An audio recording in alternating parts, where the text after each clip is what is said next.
ಸ್ನೇಹಿತರೆ, ಕೊಬ್ಬರಿ ಯಾವ ಥರ ಮಾಡ್ತೀರಿ ಅಂತ ನಮ್ಮ ಸ್ನೇಹಿತರು ಕೆಲವರು ಕಾಮೆಂಟಲ್ಲಿ ಹಾಕಿದ್ದಾರೆ. ಕೊಬ್ಬರಿ ಎಷ್ಟು ಬಾರಿ ಬರುತ್ತೆ ವರ್ಷಕ್ಕೆ, ಕೊಬ್ಬರಿಗೆ ಕಾಯಿ ಯಾವ ಥರ ಕೀಳಬೇಕು, ಆಮೇಲೆ ಕೊಬ್ಬರಿ ಕಾಯಿ ಕೀಳ್ಬೇಕಾದ್ರೆ ಕೊಬ್ಬರಿ ಯಾವ ಹಂತದಲ್ಲಿ, ಕಾಯಿ ಯಾವ ಹಂತದಲ್ಲಿ ಇರಬೇಕು, ಮತ್ತು ಕೊಬ್ಬರಿಗೆ ಯಾವ ಸಂದರ್ಭದಲ್ಲಿ ಹೊಡಿಬೇಕು, ಎಷ್ಟು ದಿನಗಳಲ್ಲಿ ಹೊಡಿಬೇಕು, ಈ ಥರ ಎಲ್ಲ ಪ್ರಶ್ನೆಗಳು ಕೇಳ್ತಾ ಇದ್ದಾರೆ. ಅದಕ್ಕೆ ನಾನು ಹೇಳೋದು ಸ್ನೇಹಿತರೆ, ಕೊಬ್ಬರಿನ ನಾವು ಪ್ರತಿ 3 ತಿಂಗಳಿಗೆ ಒಮ್ಮೆ ಕಾಯಿ ಕೀಳ್ತೀವಿ. ಆ ಕೊಬ್ಬರಿ ಎಷ್ಟು ಬಾರಿ ಬರುತ್ತೆ ವರ್ಷಕ್ಕೆ, ಕೊಬ್ಬರಿಗೆ ಕಾಯಿ ಯಾವ ಥರ ಕೀಳಬೇಕು, ಆಮೇಲೆ ಕೊಬ್ಬರಿ ಕಾಯಿ ಕೀಳ್ಬೇಕಾದ್ರೆ ಕೊಬ್ಬರಿ ಯಾವ ಹಂತದಲ್ಲಿ, ಕಾಯಿ ಯಾವ ಹಂತದಲ್ಲಿ ಇರಬೇಕು, ಮತ್ತು ಕೊಬ್ಬರಿಗೆ ಯಾವ ಸಂದರ್ಭದಲ್ಲಿ ಹೊಡಿಬೇಕು, ಎಷ್ಟು ದಿನಗಳಲ್ಲಿ ಹೊಡಿಬೇಕು, ಈ ಥರ ಎಲ್ಲ ಪ್ರಶ್ನೆಗಳು ಕೇಳ್ತಾ ಇದ್ದಾರೆ. ಅದಕ್ಕೆ ನಾನು ಹೇಳೋದು ಸ್ನೇಹಿತರೆ, ಕೊಬ್ಬರಿನ ನಾವು ಪ್ರತಿ 3 ತಿಂಗಳಿಗೆ ಒಮ್ಮೆ ಕಾಯಿ ಕೀಳ್ತೀವಿ. ಆ 3 ತಿಂಗಳಲ್ಲಿ ನಮಗೆ 2 ಗೊನೆಗಳು, ಅಂದರೆ ಒಂದು ಗೊನೆ ಫುಲ್ ಸಂಪೂರ್ಣವಾಗಿ ಹಣ್ಣಾಗಿ ಒಣಗಿ ಉದುರ್ತಾ ಇರ್ತದೆ, ಇನ್ನೊಂದು ಗೊನೆ ಹಸಿರು ಸ್ವಲ್ಪ ಮಿಕ್ಸ್ ಆಗಿ ಒಣಗಿರ್ತದೆ. ಇನ್ನು ಅದು ಚೆನ್ನಾಗಿ ನಾವು ಕೈನಲ್ಲಿ ಕಿತ್ತು ಅಳ್ಳಾಡಿಸಿ ನೋಡಲ್ಲ, ಕಾಯಿನ ಕಣ್ಣಲ್ಲಿ ನೋಡಿ ಕಾಯಿ ಕೀಳ್ತಾರೆ ಅವರು. ಈ ಕಾಯಿ ಒಣಗಿದೆ ಬರುತ್ತೆ ಅನ್ನೋದು ಮಾತ್ರ ಕೊಬ್ಬರಿಗೆ ಹಾಕ್ಬೇಕು. ಹಸಿ ಕಾಯಿ ಕಿತ್ತು ಯಾವುದೇ ಕಾರಣಕ್ಕೆ ಕೊಬ್ಬರಿ ಬರೋಲ್ಲ. ಕೊಬ್ಬರಿನ ನಾವು ಪ್ರತಿ 3 ತಿಂಗಳಿಗೆ, ಅಂದರೆ ವರ್ಷಕ್ಕೆ 4 ಬ್ಯಾಚ್ ಕೊಬ್ಬರಿ ಬರುತ್ತೆ. ಕೆಲವು ಸಂದರ್ಭದಲ್ಲಿ 5ನೇ ಬ್ಯಾಚ್ಗೆ ಹೋಗಿದ್ವಿ, ಕೆಲವು ಸಾರಿ 3ನೇ ಬ್ಯಾಚ್ಗೂ ಬಂದುಬಿಡ್ತೀವಿ. ಅಂದರೆ ಕೀಳೋವಾಗ ಸ್ವಲ್ಪ ಹಿಂದೆ ಮುಂದೆ ಆದರೆ, ಅದರಲ್ಲೂ ಮಳೆಗಾಲದಲ್ಲಿ ಎಸ್ಪೆಷಲಿ ಸ್ನೇಹಿತರೆ, ಕೊಬ್ಬರಿಗೆ ಹಾಕೋರು ತುಂಬ ಯೋಚನೆ ಮಾಡಾಕ್ಬೇಕು. ನಮ್ಮದೊಂದು ಈಗ ಒಂದು ಬ್ಯಾಚ್ ಹೊಡಿತಾ ಇದ್ವಿ, ಅದು ಲಾಸ್ಟು ಆಗಸ್ಟ್, ಸೆಪ್ಟೆಂಬರ್, ಅಕ್ಟೋಬರ್ದು. ಅದೇನಾಯ್ತು ಅಂದರೆ ತುಂಬ ಮಳೆ ಬಂದು ಕಾಯಿ ಎಲ್ಲ ಉದುರಿದ್ವಿ. ಆ ಉದುರೇ ಕಾಯಿ ಎತ್ತಕ್ಕೂ ಸಹ ಮಳೆ ಬಿಡಲಿಲ್ಲ. ಆ ಸಂದರ್ಭದಲ್ಲಿ ನಾವೇನು ಬಿದ್ದಿರೋದು, ಮರದಲ್ಲಿರೋದು ಕೆಡಗಿ ಒಟ್ಟಿಗೆ ಹಾಕಿದ್ವು. ಅದರಲ್ಲಿ 30% ಕಾಯಿ ಗೂಬ ಅಂತೀವಿ ಅಥವಾ ಮೊಳಕೆ ಅಂತೀವಿ, ಅವು ಸೆಡ್ಡಲ್ಲೇ ಮೊಳಕೆ ಆಗ್ಬಿಟ್ಟು ಒಣಗೋಗಿರ್ತವೆ. ಆ ಥರದ ಕಾಯಿಗಳನ್ನ ನಿಮಗೆ ತೋರಿಸ್ತೀನಿ ನೆಕ್ಸ್ಟು. ಸ್ನೇಹಿತರೆ, ಕಾಯಿ ಮತ್ತು ಕೊಬ್ಬರಿಗೆ ಏನು ವ್ಯತ್ಯಾಸ ಅಂದರೆ, ಕಾಯಿ ತಕ್ಷಣಕ್ಕೆ ನಾವು ಎಳೆದು ಸುಲಿದು ಮಾರ್ಬೋದು, ಎಳ್ನೀರ ಮರದಲ್ಲೇ ಕಟ್ ಮಾಡ್ಕೊಂಡು ತೊಗೊಂಡೋಗ್ತಾರೆ. ಕೊಬ್ಬರಿಗೆ ನಾವು 15 ತಿಂಗಳು ಕಾಯಬೇಕು. ಅದು ಮೇಯ್ನ್ ಇಂಪಾರ್ಟೆಂಟು. ಯಾಕೆಂದರೆ ತಾಳ್ಮೆ ಬೇಕು. ಕೊಬ್ಬರಿ ಹಾಕಿ ತಕ್ಷಣಕ್ಕೆ ಕೊಬ್ಬರಿ ಬರೋಲ್ಲ. ಕೊಬ್ಬರಿ ಸೆಡ್ಡಿಗೆ ಹಾಕಿದ ಮೇಲೆ ನಮ್ಮ ಭಾಗದಲ್ಲಿ 15 ತಿಂಗಳು ಬೇಕು. ಕೆಲವು ಕಡೆ 12 ತಿಂಗಳು ಬರುತ್ತೆ ಅಂತಾರೆ. ನಮ್ಮ ಭಾಗದಲ್ಲಿ ಯಾವುದು 12 ತಿಂಗಳಿಗೆ ಬರೋಲ್ಲ. ಹಾಗಾಗಿ ಕೊಬ್ಬರಿ ಉತ್ತಮನೋ, ಕಾಯಿ ಉತ್ತಮನೋ, ಎಳನೀರು ಉತ್ತಮ ಅಂತ ನೀವೇ ನನಗೆ ಕಾಮೆಂಟಲ್ಲಿ ತಿಳಿಸ್ಬೇಕು. ನಾವು ಕೊಬ್ಬರಿ ಮಾಡ್ತಾಯಿದ್ವಿ. ಯಾಕೆ ಅಂತಂದರೆ, ನಮ್ಮಲ್ಲಿ ಕೊಬ್ಬರಿನಲ್ಲಿ ತುಂಬ ಸಣ್ಣ ಕೊಬ್ಬರಿಗೆ ಒಂದು ಧಾರಣೆ ಅಂತ ಸಿಗುತ್ತೆ, ಎಳ್ನೀರಲ್ಲಿ ಆಗಲ್ಲ. ಎಳ್ನೀರಿನವ್ರು ಏನು ಮಾಡ್ತಾರೆ ಅಂದರೆ, ದಪ್ಪದನ್ನು ಮಾತ್ರ ಸೆಲೆಕ್ಷನ್ ಅಂತ ಕುಯ್ತಾರೆ, ಮಿಕ್ಸ್ ಅಂತ ಕುಯ್ತಾರೆ. ಒಟ್ಟಾರೆ ರೈತರಿಗೆ ಎಳ್ನೀರು ಕುಯ್ಬೇಕಾದ್ರೆ ಅವರು ಒಂದು 15-20% ವೇಸ್ಟ್ ಅಂತ ತೆಗಿತಾರೆ. ನಮ್ಮ ಕೊಬ್ಬರಿನಲ್ಲಿ ಹಂಗೆ ಬರೋಲ್ಲ.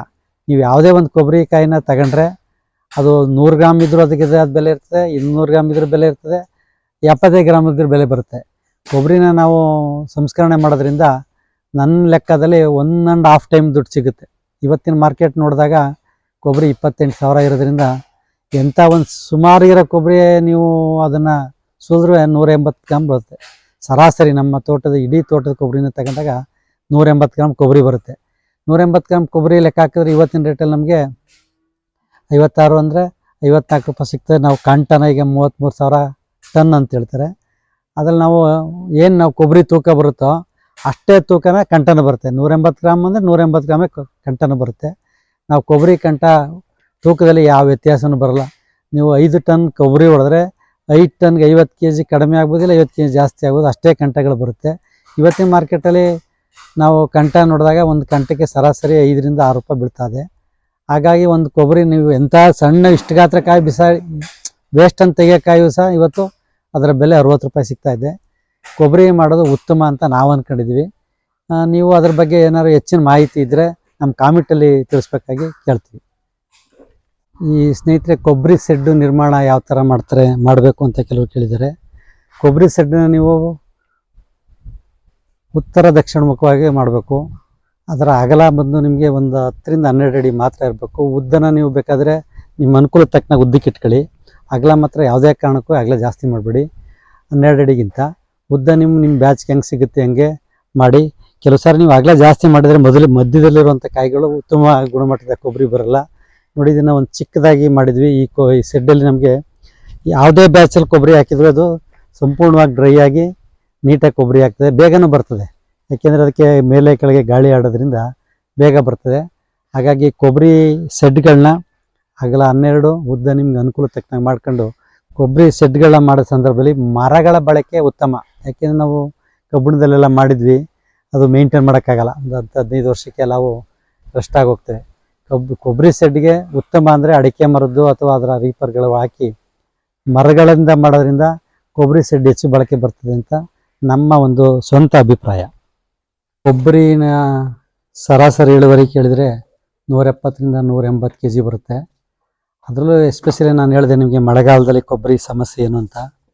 ಮಳೆಗಾಲದ 3 ತಿಂಗಳು ಅಂದರೆ ಜುಲೈ, ಆಗಸ್ಟ್, ಸೆಪ್ಟೆಂಬರ ಈ 3 ತಿಂಗಳಲ್ಲಿ ಕಾಯಿ ಕೀಳ್ಬೇಕಾದ್ರೆ ಹೆಚ್ಚಿನ ಗಮನ ವಹಿಸ್ಬೇಕು. ಕಾಯಿ ಬಿದ್ದ ತಕ್ಷಣ ಕಾಯಿ ತೆಗೆದು ಸೆಡ್ಗೆ ಹಾಕ್ಬೇಕು. ಒಂದು ವಾರ ಬಿಟ್ಟು ಎತ್ಕೊತೀವಿ ಅಂತ ಏನಾದ್ರು ಡ್ರೈ ಕಾಯಿನ ನೀವು ತೋಟದಲ್ಲಿ ಬಿಟ್ಟರೆ ಅದು ಸೆಡ್ಗೆ ಹಾಕಿದ್ರೆ ಗೂಬ ಅಂತೀವಿ, ಮಳೆ ಬಂದು ಅದು ಒಣಗೋಗ್ತದೆ. ಈ ಥರ ಕಾಯಿ ನಮಗೆ ಈ ಬ್ಯಾಚಲ್ಲಿ ಅಂದರೆ ಇದೊಂದು ಸೆಪ್ಟೆಂಬರ್ ಅಕ್ಟೋಬರ್ ಲಾಸ್ಟು 24 ಸೆಪ್ಟೆಂಬರ್ ಅಕ್ಟೋಬರ್ದು ಇದು ನಾವೀಗ ಕಾಯಿ ಸುಲಿದಿದ್ವಿ. ಈ ಕಾಯಿನ ನಾವು ವೆಟ್ ಕಾಯಿ ಹಾಕಿರೋದ್ರಿಂದ ಅದು ಸೆಡ್ಡಲ್ಲೇ ಮಳೆ ಬಂದವೆ, ಹೀಗಾಗಿ ಇಳುವರಿ ಕುಂಠಿತ ಆಗ್ತದೆ. ರೈತರು ಹೆಚ್ಚಿನದಾಗಿ ಅದು 2 ತಿಂಗಳು ಕೊಬ್ಬರಿ ಹಾಕುವಂಥ ರೈತರು ಕಾಯಿಗಳನ್ನ ನೀಟಾಗಿ ತೆಗೆದು ಆ ಸಂದರ್ಭದಲ್ಲಿ ನೀವು ಸೆಡ್ಗೆ ಹಾಕಲಿಲ್ಲ ಅಂದರೆ ತುಂಬ ಲಾಸ್ ಆಗ್ತದೆ.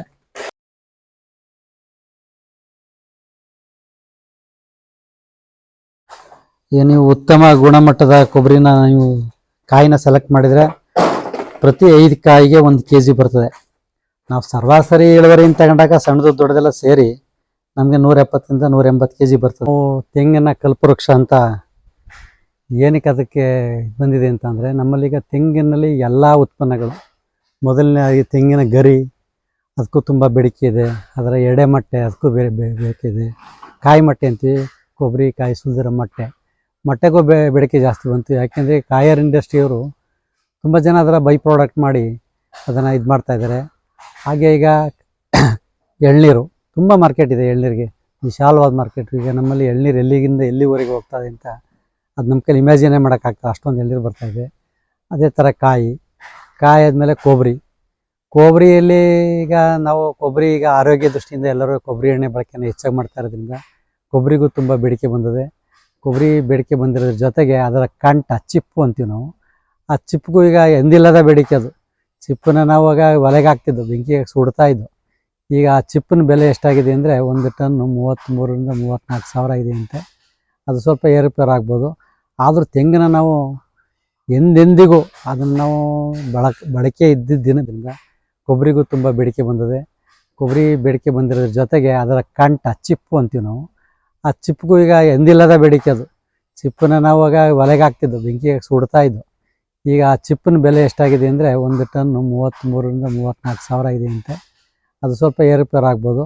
ಆದರೂ ತೆಂಗಿನ ನಾವು ಎಂದೆಂದಿಗೂ ಅದನ್ನು ನಾವು ಬಳಕೆ ಇದ್ದಿದ್ದೇ ದಿನವೂ. ಯಾಕೆಂತಂದರೆ ಅದು ಹುಟ್ಟಿಂದ ಸಾಯೋವರೆಗೂ ಅದರದ್ದು ಒಂದೇ ಒಂದು ಗರಿನೂ, ಅಂದರೆ ನಾವು ಹೇಳ್ತೀವಿ ಗರಿನೂ ವೇಸ್ಟ್ ಆಗಲ್ಲ ಅಂತ. ಯಾಕೆಂದರೆ ಅದರ ಉದುರುವಂಥ ವೇಸ್ಟ್ ಸೀಬು ಸಹ ಅದು ಗೊಬ್ಬರವಾಗಿ ಕನ್ವರ್ಟ್ ಆಗ್ತದೆ. ಹಾಗಾಗಿ ತೆಂಗನ್ನು ನಾವು ಕಲ್ಪವೃಕ್ಷ ಅಂತೇಳಿ ನಮ್ಮಲ್ಲೆಲ್ಲ ಮುಕ್ಕಣ್ಣೇಶ್ವರ ಅಂತ ಪೂಜೆನೂ ಮಾಡ್ತೀವಿ.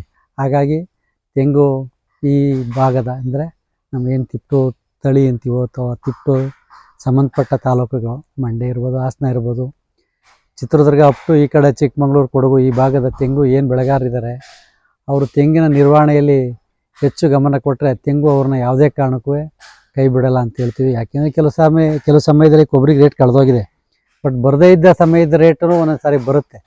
ಹಾಗಾಗಿ ನಾವು ಯಾವ ಹಂತದಲ್ಲಿ ಮಾರಿದ್ರೂ ಅದಕ್ಕೆ ದುಡ್ಡು ಬರುತ್ತೆ, ಅಂದರೆ ರೈತರು ಉಳಿತಾರೆ. ರೈತರು ಉಳಿಬೇಕು ಅಂದರೆ ಈ ತೋಟಗಳಲ್ಲಿ ತೆಂಗಿನ ಮಧ್ಯೆ ಅಂತರ ಬೆಳೆಗಳಾಗಿ ಮಾಡ್ಬೋದು. ಅದಕ್ಕೆ ಬರೀ ತೆಂಗಿನ ಬೆಳಿಬೇಕು ಅಂತೇನಿಲ್ಲ. ಹಾಗಾಗಿ ಕಲ್ಪವೃಕ್ಷನ ಎಲ್ಲರಿಗೂ ಒಳ್ಳೇದು ಮಾಡ್ತದೆ.